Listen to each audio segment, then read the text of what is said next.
Hello subscribers, myself Pawan and you are watching Optimistic Coder. If you are new to my channel, please subscribe and hit that notification bell so that you don't miss any of these tutorials. Hello guys, in this video we will be discussing bitwise and shift operators. So if you haven't watched the first part, you can check out it from description box or the I button. So before understanding bitwise and shift operators, let's first understand what is a bit value.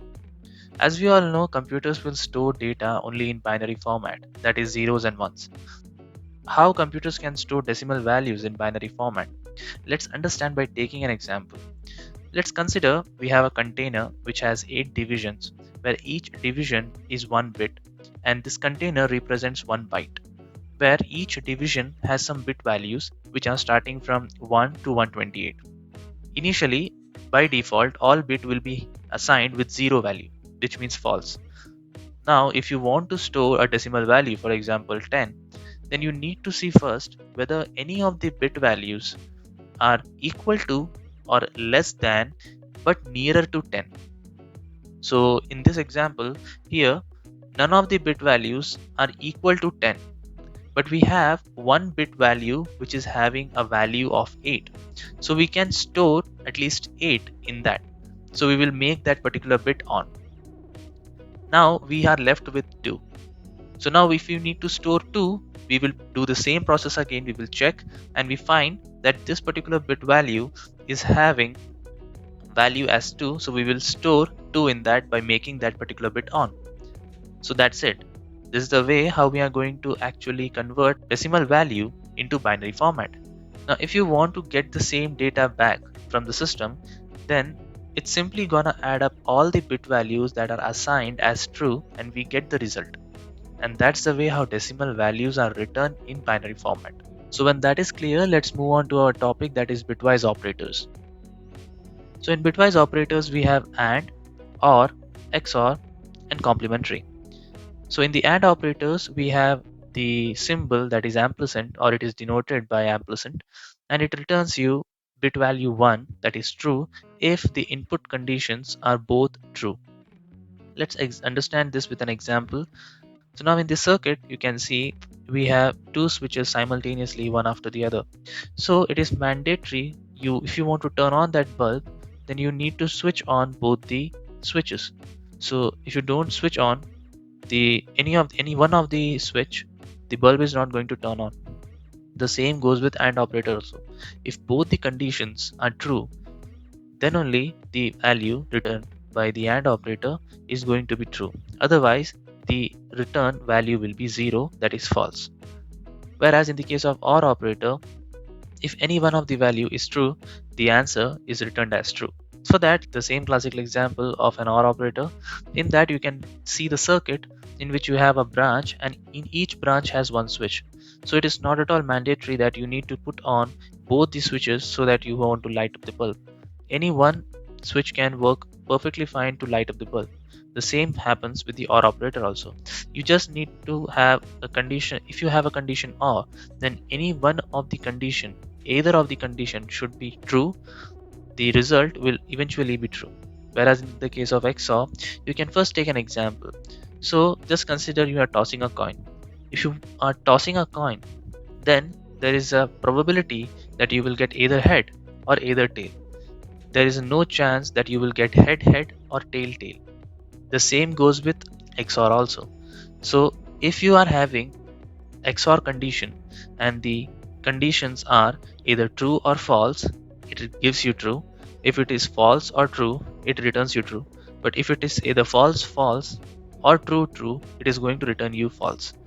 So the same way as I said, if you toss a coin, you will either get a head or a tail, but you will not get head or tail. It's not possible.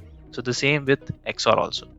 Whereas in the case of complementary, you can find that it is going to just reverse whatever the bit value that you have. For example, if you are having a bit value 1 and if you use a complementary, it is going to make it 0. So that's the only work that a bitwise complement operator is going to do. So when that is the theoretical part, let's check out in Eclipse and let's see the output. Okay, so first we will be performing AND operation, and in this AND operation I will be first doing it with the boolean values. So let's see.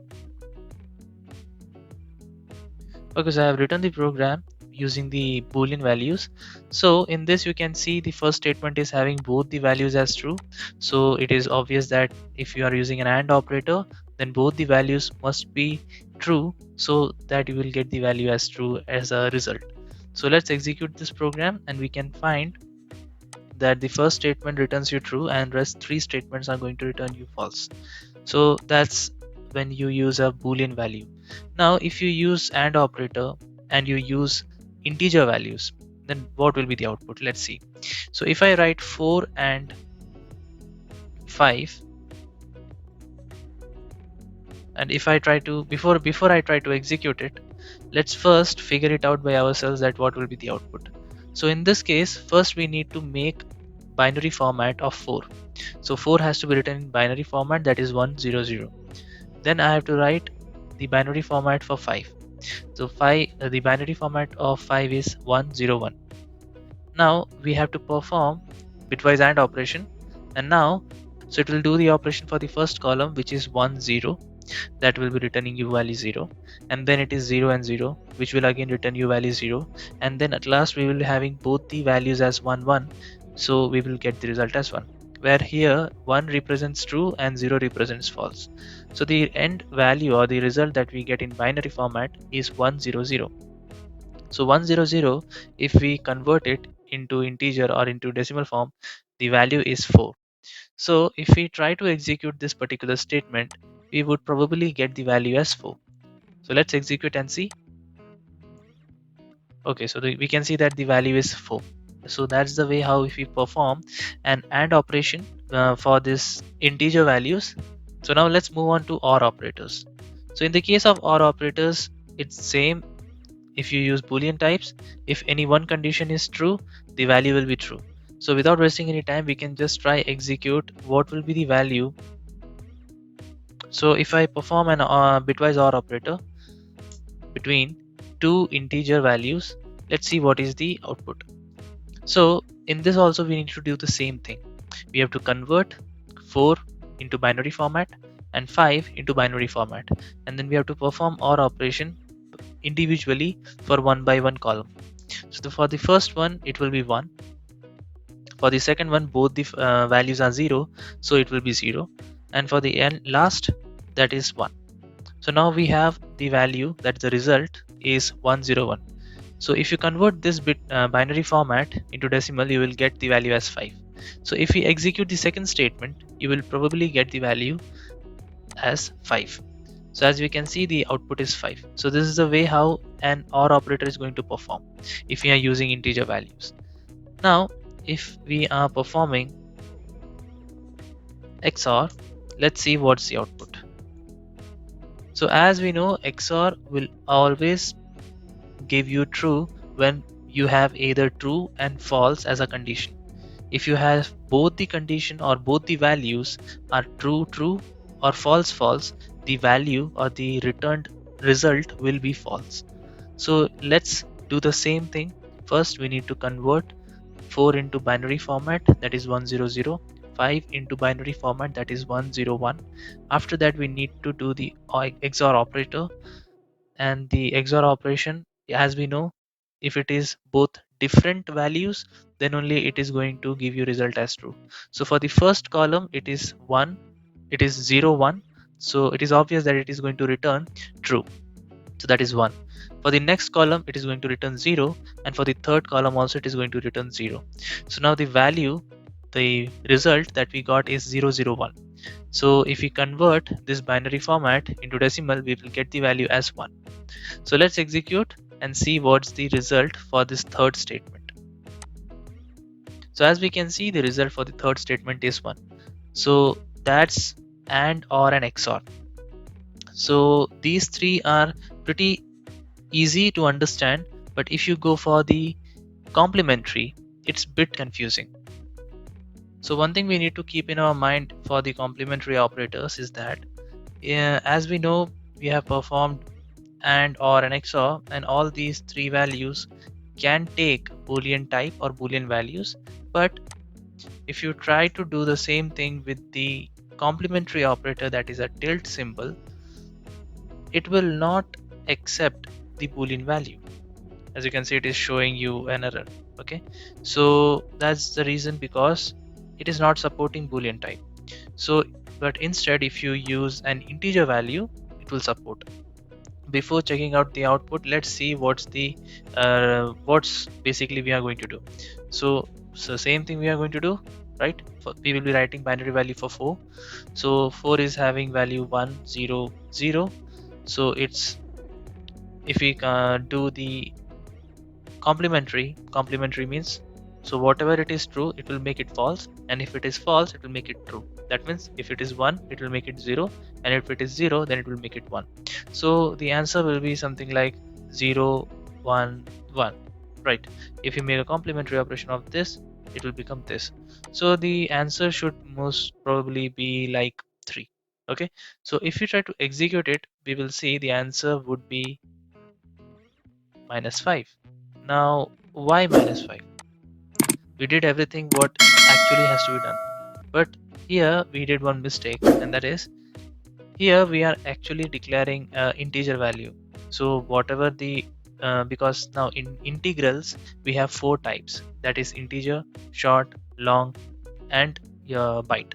So in this, whenever you declare any value and you have not given the data type explicitly, then it will be considered as an integer, and an integer has 4 bytes, and 4 bytes has 32 bits. Now when you perform a complementary, all the 32 bits will be affected. So if you consider we have a 32-bit size, and if you write 4, or if you try to store 4, then it will be something like this.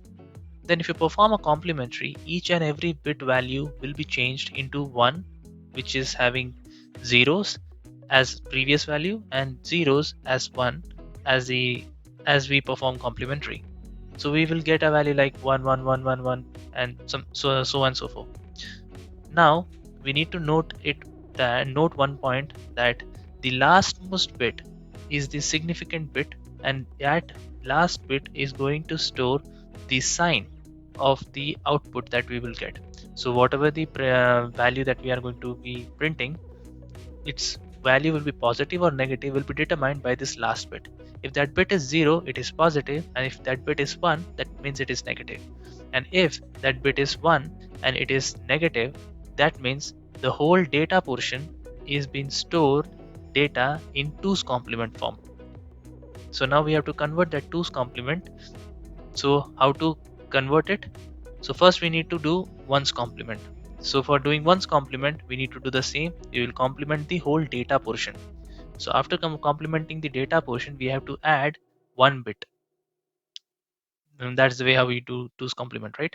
So we have to add 1 bit, and after adding 1 bit, we will get the value as 101, and rest all part will be zeros, and the last sign bit will be 1. So the data portion is having 5 and the sign is having 1. This says that the value is -5, and the result that we get is also -5. So that's the reason why in complementary we get -5 if we perform a complementary operation for 4. So it's a bit tricky, but you need to understand the concept. It's very easy. So in the case of shift operators, we have two different types, that is left shift operator and right shift operator. These operators are used to shift the bit of a number left or right, thereby multiplying or dividing the number by 2. So this statement might look a bit complicated, but let's break it down with the help of an example. So first we will take an example for left shift operator. So consider this example where we have 4 as the data and 1 as the number of place to shift. So if you see in the diagram, we have to first convert 4 into binary format. So in binary format, we have to write 4 in this way. Now, when we perform shift operator, and that to a left shift operator, every bit is going to shift one position towards left. And at the end, we can find that the value that we had initially was 4, but now it is going to change and it is going to become as 8. And when we perform the same example but using a right shift operator, we can see the value get reduced to 2, and every bit is going to shift towards right. Now that's the major difference that we can find here is when we perform a left shift operator, the value get increased or multiplied, whereas when we perform a right shift operator, the value get decreased or divided. So that's the basic difference. So now let's execute the statement in Eclipse and see what's the output. Okay, so let's perform left shift and right shift operator. So first let's write a simple print statement, and within that I will be writing 4 left shift operator and 1. So here 4 is the data and 1 is the number of bits it has to take a shift. As we have seen in the example, so the bit value of 4 is 100. As it shifts towards left, it will become, or it will add like 10, so the value at the end we will be getting as 8. If I try to save and execute this statement, we can see the value is 8. The same way, let's try to execute the right shift operator, and the operator is right, this is the right shift operator. Now if I perform the same thing, that is the binary value of 4 is 100, and when you perform a right shift, it's like this. So it will be shifted towards right and rest all zeros will be here. So that's the way how it is going to do the right shift operator. So if I save execute this statement, you can see the value has become 2. So that's the way how we perform a left shift and right shift operator. So in the next video we will be discussing about rest of the operators.